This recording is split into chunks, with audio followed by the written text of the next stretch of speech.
하나님 말씀 마태복음 5장 8절 다 같이 읽겠습니다. 마음이 청결한 자는 복이 있나니 저희가 하나님을 볼 것이니요. 아멘. 본문은 팔복 중 6번째 복으로서 마음이 청결한 자가 하나님께 받을 복에 관하여 말하고 있습니다. 예수님께서는 마음이 청결한 자는 하나님을 보리라고 말씀하셨습니다. 여기서 마음이 청결하다는 말은 마음이 깨끗하고 또 마음이 순수한 것을 말합니다. 그런데 더 중요한 의미는 그 마음이 두 갈래로 나뉘지 않고 온전히 한 곳으로 온전히 하나님께로 집중되어 있는 상태를 의미합니다. 이러한 마음이 청결한 자에 관하여 구약 시편 24편에서 분명하게 언급하고 있습니다. 자, 구약 시편 24편 1절부터 10절까지 읽겠습니다. 땅과 거기 충만한 것과 세계와 그 중에 거하는 자가 다 여호와의 것이로다. 여호와께서 그 터를 바다 위에 세우시니요 강들 위에 건설하셨도다. 여호와의 산에 오를 자 누구며 그 거룩한 곳에 설 자가 누군고 곧 손이 깨끗하며 마음이 청결하며 뜻을 허탄한 데 두지 아니하며 거짓 맹세치 아니하는 자로다. 저는 여호와께 복을 받고 구원의 하나님께 의를 얻으리니 이는 여호와를 찾는 족속이요 야곱의 하나님의 얼굴을 구하는 자로다. 셀라. 문들아 너희 머리를 들지어다. 영원한 문들아 들릴지어다. 영광의 왕이 들어가시리로다. 영광의 왕이 뉘시뇨 강하고 능한 여호와시요 전쟁에 능한 여호와시로다. 문들아 너희 머리를 들지어다. 영원한 문들아 들릴지어다.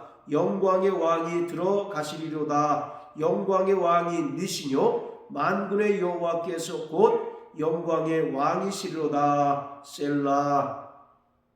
시편 24편은 다윗 왕이 하나님의 언약궤를 여호와의 성산 즉 시온산에 안치한 후에 하나님을 찬양하는 찬양시입니다.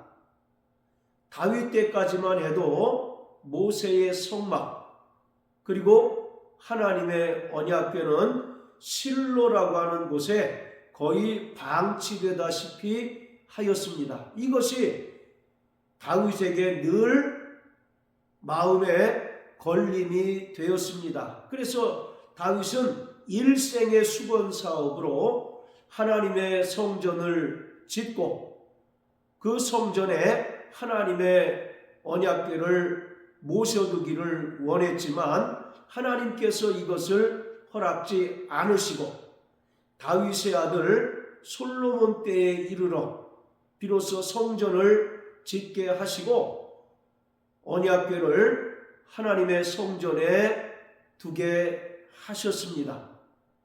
이처럼 다윗은 온전히 그 마음이 하나님께로 확정되고 확정된 자였습니다. 자, 3절에 보면 여호와의 산에 오를 자 누구며 그 거룩한 곳에 설 자가 누군고 여기서 말하는 여호와의 산은 시온산을 말합니다. 그리고 그 거룩한 곳은 하나님의 언약궤를 안치한 곳을 의미합니다. 여호와의 산에 오르고 또 그 거룩한 곳에 서는 자는 6절에 말한 것처럼 야곱의 하나님의 얼굴을 구하는 자다라고 말합니다. 여기서 하나님의 얼굴을 구한다는 것은 하나님의 얼굴을 본다는 것을 의미하고 있습니다. 자, 이처럼 여호와의 산에 오르고 그 거룩한 곳에 서는 자는 4절에 해당되는 자라는 것입니다. 즉 손이 깨끗하고 마음이 청결하며 뜻을 허탄한 데 두지 않고 거짓 맹세치 않는 자가 여호와의 성산에 오르고 그 거룩한 곳에 섬으로써 하나님께 복을 받고 구원의 하나님께 의를 얻으며 또 하나님의 얼굴을 볼 수 있는 자라고 말합니다. 여기서 손이 깨끗하고 마음이 청결하다는 것은 그 뜻을 허탄한 데 두지 않고 거짓 맹세하지 않고 온전히 하나님께만 그 마음이 집중되고 또 확정된 자를 말하고 있습니다. 다시 말하면 하나님을 향하여 온전히 충성된 삶을 살아간 자가 그 마음이 바로 청결한 자라는 것입니다. 이러한 자들이 5절과 6절에서 말하고 있는 것처럼 하나님께 복을 받아서 구원의 하나님께 의를 얻고 하나님의 얼굴을 구하고 또 하나님의 얼굴을 보는 자라는 것입니다. 자, 어떻게 인간이 영이신 하나님의 얼굴을 볼 수 있을까요? 바로 언약궤는 하나님의 임재를 상징합니다. 따라서 여호와의 성산에 올라 그 거룩한 곳에 서서 하나님의 언약궤를 마주 대하는 자는 결국 하나님의 얼굴을 보는 자라고 말합니다. 그리고 여기서 하나님의 얼굴을 구하고 또 하나님의 얼굴을 본다는 것은 신약적인 표현으로는 성령 안에서 하나님과 신령한 교제를 나누고 또 하나님과 신령한 사귐을 갖는 것을 말합니다. 요한복음 17장 3절에 보면 영생은 곧 유일하신 참 하나님과 그가 보내신 자 예수 그리스도를 아는 것이다 라고 말씀합니다. 즉 영생이라고 하는 것은 성령 안에서 유일하신 하나님과 또 그가 보내신 예수 그리스도와 신령한 사귐을 갖는 것을 말합니다. 여기서 안다라고 하는 말은 이성적인 알물 말하는 것이 아니라 신령한 사귐을 갖고 또 하나님과 영적인 교제를 나누는 것을 말하고 있습니다. 이처럼 그 마음이 청결하여 온전히 하나님께로 그 마음이 집중되고 일평생 하나님을 향하여 충성된 삶을 산 자들은 하나님의 얼굴을 보며 또 성령 안에서 삼위 하나님과 신령한 사귐과 또 영적인 교제를 나눌 수 있다는 것을 말하고 있습니다. 그런데 인간의 마음이 부패하고 또 탐욕으로 어두워짐으로 인하여 하나님을 뵙지 못한다고 예수님께서는 말씀을 하셨습니다. 자, 마태복음 6장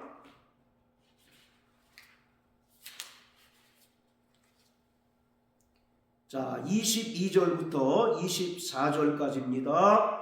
눈은 몸의 등불이니 그러므로 내 눈이 성하면 온 몸이 밝을 것이요 눈이 나쁘면 온 몸이 어두울 것이니 그러므로 내게 있는 빛이 어두우면 그 어두움이 얼마나 하겠느뇨. 한 사람이 두 주인을 섬기지 못할 것이니 혹 이를 미워하며 저를 사랑하거나 혹 이를 중히 여기며 저를 경히 여김이라. 너희가 하나님과 재물을 겸하여 섬기지 못하느니라. 이 땅을 사랑하는 천국을 소유한 하나님의 백성들은 두 주인을 섬기지 말아야 하고 온전히 한 분 하나님만을 섬기며 그에게 마음과 뜻과 생각이 온전히 집중되어 있어야 한다는 것을 말씀하고 있는 것입니다. 자, 22절에 보면 눈은 몸의 등불이니 라고 말합니다. 그리고 23절에 보면 눈이 나쁘면 온몸이 어두울 것이다 라고 말합니다. 여기서 말하는 눈이라고 하는 것은 인간의 육신의 눈을 말하는 것이 아니라 인간의 마음을 가리키고 있습니다. 인간의 마음은 지성과 감정과 의지가 담겨있는 공간으로서 인간은 그 마음이 정하고 그 마음이 계획한 대로 행하도록 되어 있습니다. 따라서 그 눈이 나쁘면 온몸이 어둡다라는 얘기는 인간의 마음이 세상의 재물과 탐심과 탐욕으로 인하여 어둡게 되면 도무지 하나님을 뵐 수 없고 또 하나님과 영적인 교감을 나누지 못하고 또 신령한 사귐을 갖지 못한다는 것을 말합니다. 그래서 24절에서 예수님께서는 한 사람이 두 주인을 섬기지 못한다라고 말합니다. 그리고 너희가 하나님과 재물을 겸하여 섬기지 못한다고 말씀하고 있습니다.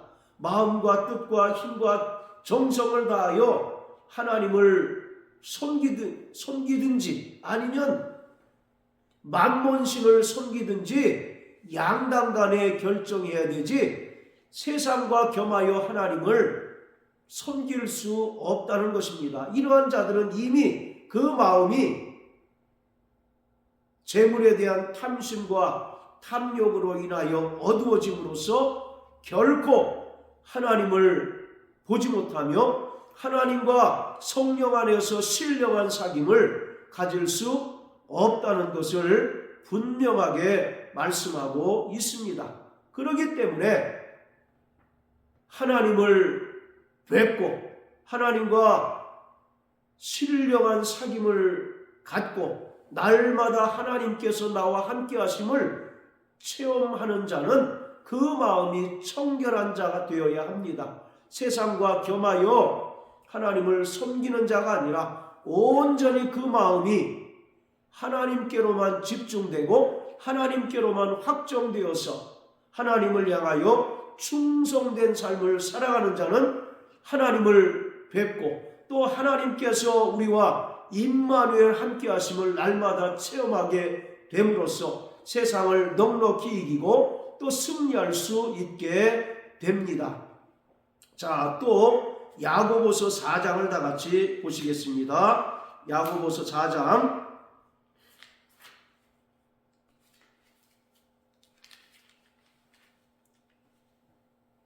자, 6절부터 10절까지 읽겠습니다. 그러나 더욱 큰 은혜를 주시나니 그러므로 일렀으되 하나님이 교만한 자를 물리치시고 겸손한 자에게 은혜를 주신다 하였느니라. 그런즉 너희는 하나님께 순복할지어다. 마귀를 대적하라. 그리하면 너희를 피하리라. 하나님을 가까이 하라. 그리하면 너희를 가까이 하시리라. 죄인들아 손을 깨끗이 하라. 두 마음을 품은 자들아 마음을 성결케 하라. 슬퍼하며 애통하며 울지어다. 너희 웃음을 애통으로 너희 즐거움을 근심으로 바꿀지어다. 주 앞에서 낮추라. 그리하면 주께서 너희를 높이시리라. 이 말씀은 회개에 관한 말씀입니다. 구원받은 성도들이 회개치 않으면 그 마음이 결코 청결하게 될 수 없다는 것입니다. 자, 8절에 보면 하나님을 가까이 하라. 그리하면 너희를 가까이 하시리라고 말씀합니다. 하나님은 천지에 충만하시고 무소부지하신 분이신데 인간이 어느 방향으로 가야 하나님을 가까이 할 수 있는 것입니까? 그렇기 때문에 철저히 죄를 회개하고 또 손을 깨끗이 하고 두 마음을 품은 자들이 마음을 성결케 할 때 우리가 하나님과 가까이 할 수 있고 또 마음을 청결하게 되어서 하나님을 볼 수 있다고 말씀하고 있습니다. 시편 24편에서 말한 것처럼 여호와의 성산에 오를 자가 누구며 그 거룩한 곳에 설 자가 누구냐? 바로 마음이 청결하여 온전히 하나님께로만 그 마음이 집중되고 확정된 자가 하나님의 얼굴을 구하고 또 하나님의 얼굴을 볼 수 있듯이 구원받은 성도들은 이 땅을 살아가는 동안 철저히 회개하고 또 손을 깨끗이 하고 마음을 성결케 함으로써 하나님을 가까이 하게 되고 또 하나님을 가까이 함으로써 하나님께서 우리와 함께 하시고 또 하나님과 성령 안에서 신령한 영적 교제를 누릴 수 있게 되는 것입니다. 자, 여기서 보면 죄인들아 손을 깨끗이 하라, 두 마음을 품은 자들아 마음을 성결케 하라고 말씀합니다. 이것은 구약의 성막에서 하나님을 섬기는 제사장들의 모습을 연상케 합니다. 제사장들이 성소에 들어가서 하나님을 섬기기 위해서는 물두멍에서 반드시 수족을 깨끗이 씻어야 합니다. 그렇지 않고 성소에 들어갔다가는 죽게 되리라고 말씀하셨습니다. 바로 손을 깨끗이 하라는 말은 우리의 행위가 정결해야 된다고 말하고 있습니다.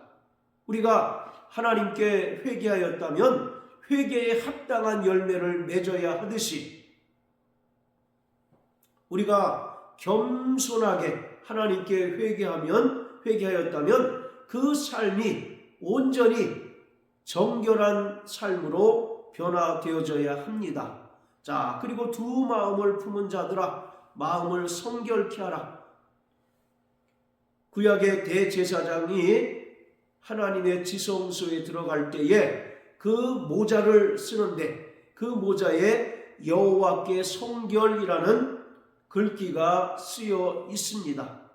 이처럼 하나님께로만 그 마음이 확정되지 않고 두 마음을 품은 자들은 결코 하나님의 보좌가 있는 지성소에 들어갈 수 없습니다. 지성소에 이러한 자들은 들어갔다가는 반드시 죽임을 당하게 됩니다. 그렇기 때문에 반드시 하나님을 가까이 하는 자는 그 행위가 정결해야 할 뿐만 아니라 세상과 겸하여 하나님을 섬기는 자들은 세상을 향한 마음을 끊어내고 온전히 그 마음을 하나님께로 집중하고 하나님께로 확정할 때 비로소 하나님을 가까이 할 수 있고 또 하나님의 얼굴을 뵐 수 있습니다. 목마른 사슴이 시냇물을 찾기에 갈급함같이 내 영혼이 주를 찾기에 갈급합니다 라고 시편 기자가 고백했듯이 이 땅을 살아가는 구원받은 성도들은 날마다 하나님의 얼굴을 구하며 또 하나님 얼굴 뵙기를 힘쓰는 자가 되어야 합니다. 이는 날마다 그 마음이 청결하여서 하나님과의 신령한 교제 또 하나님과의 신령한 사귐이 날마다 그의 삶 가운데 있어야 한다는 사실을 말하고 있습니다. 이럴 때 우리가 하늘의 기쁨과 하늘의 위로를 받을 수 있고 하나님께서 우리와 함께 하심으로 말미암아 세상을 넉넉히 이길 수 있게 됩니다. 그러므로 사랑하는 성도 여러분, 날마다 하나님을 가까이 하는 자 되시길 주의 이름으로 축복합니다. 옛 다윗 왕이 하나님께로만 그 마음을 확정하고 하나님만 섬겼듯이 오늘 구원받은 모든 성도들 또한 그 마음이 세상과 하나님께로 나뉘지 않고 온전히 그 마음이 하나님께 확정되어서 하나님께 충성된 삶을 살아감으로써 날마다 하나님의 얼굴을 뵈며 또 성령으로 말미암아 성령 안에서 삼위 하나님과 신령한 교제를 나눔으로 세상을 넉넉히 이기며 승리하는 삶을 살아가는 저와 여러분들 되시길 예수 이름으로 축복합니다. 할렐루야.